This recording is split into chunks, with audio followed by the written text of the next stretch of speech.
Taste the Daily.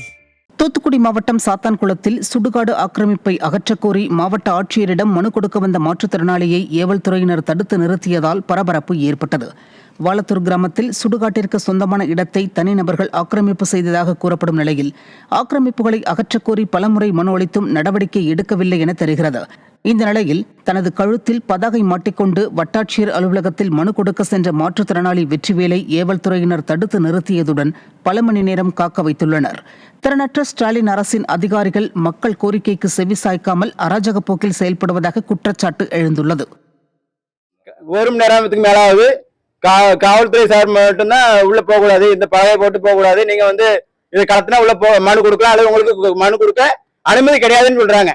இது எந்த வகையில் 4 வருஷமா நான் மனு கொடுத்துட்டே இருக்கேன், அதுக்கெல்லாம் பதில் இல்லையா?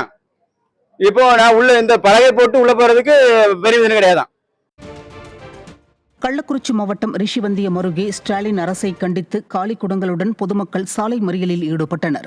ரிஷிவந்தியம் அருகே அவரியூர் கிராமத்தில் கடந்த 2 வாரங்களாக குடிநீர் விநியோகிக்கப்படாததை அடுத்து பலமுறை புகார் அளித்தும் எந்த நடவடிக்கையும் மேற்கொள்ளப்படவில்லை என கூறப்படுகிறது.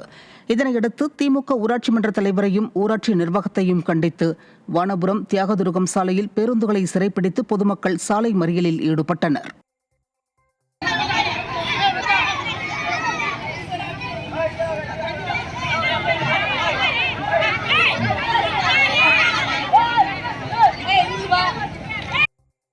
கோவை மாவட்டம் தாளியூர் பகுதியில் யானை தாக்கி முதியவர் பலியானதை அடுத்து பொதுமக்கள் சாலை மறியலில் ஈடுபட்டதால் பரபரப்பு ஏற்பட்டது. தாளியூர் பகுதி தடாகம் சாலையில் நடராஜ் என்ற முதியவர் நடைப்பயிற்சிக்கு சென்றபோது யானை தாக்கியதில் உயிரிழந்தார். இதையடுத்து யானைகள் ஊருக்குள் வராமல் தடுக்க வனத்துறையினர் நடவடிக்கை எடுக்க கோரி அவரது உறவினர்கள் மற்றும் பொதுமக்கள் சாலை மறியலில் ஈடுபட்டனர்.